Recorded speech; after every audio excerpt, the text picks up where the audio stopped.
नमस्कार मु मोनालिसा स्वागत करुछि आपण माननकु आम कृषि आउ एक सुंदर अध्याय को। आज आम कृषि अध्याय रे आमे आलोचना करिबा नानो डीएपी आउ नानो यूरिया विषय रे। नानो डीएपी प्रयोग कले कोन हबो आम धान चाष रे एवं नानो डीएपी प्रयोग द्वारा कोन लाभ होई थाए। तबे प्रथमे नानो डीएपी विषय रे आलोचना करिबा। नानो डीएपी रो व्यवहार साधारणतः दुईटी प्रकार करा जाय थाए।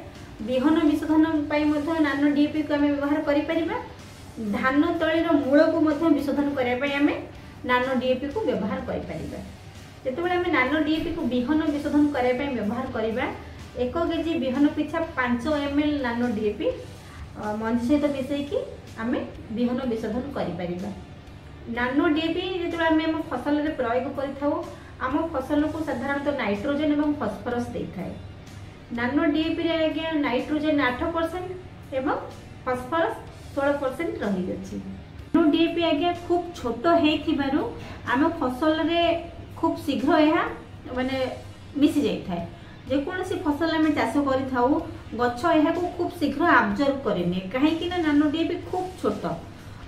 जेतेबेले आम नानो डीएपी आम चाष जमी रे प्रयोग करिथाउ साधारण भाव रे आम चाष जमी रे नाइट्रोजन एवं फॉस्फोरस रो उपलब्धि बढ़ी जाय थाए।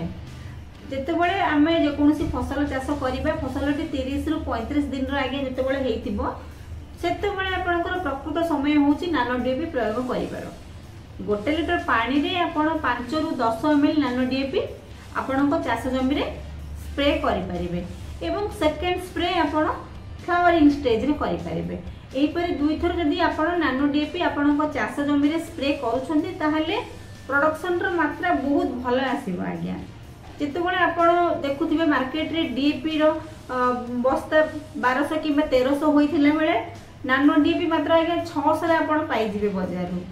नानो डीएपी रे मध्य अधिक मात्रा रे पोषक तत्व भरि रहिछि जहा आम चाष जमी खूब शीघ्र ग्रहण करि परिबो।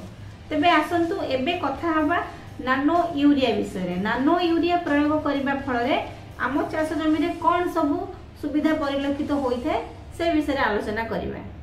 एबे आसंतु जानिबा नानो यूरिया को आमे केउ समय रे आम चाष जमी रे प्रयोग करिबा।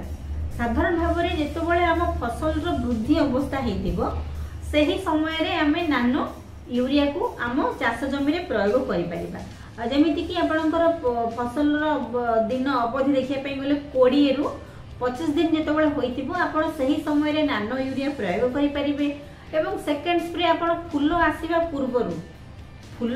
पूर्वरु आपण नानो यूरिया को सेकंड स्प्रे करि परिबे। आपण चाष जमी रे 1 एकर पिछा आपण 500 ml 150 लीटर पानी रे नानो यूरिया रे गोटे द्रवण प्रस्तुत करी आपण चाष जमी रे सिंचन करि परिबे।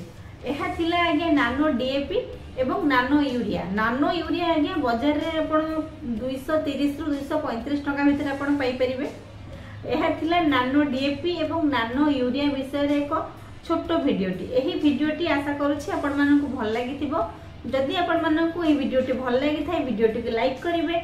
जदि आपण प्रथम थर पई आम कृषि रो ए वीडियो देखुचंती दया करी आम कृषि YouTube चैनल को सब्सक्राइब करिवे। रहिली नमस्कार मो मोनालिसा। देखा हबो आपण मानक सहित आम कृषि रो एक सुंदर वीडियो रे।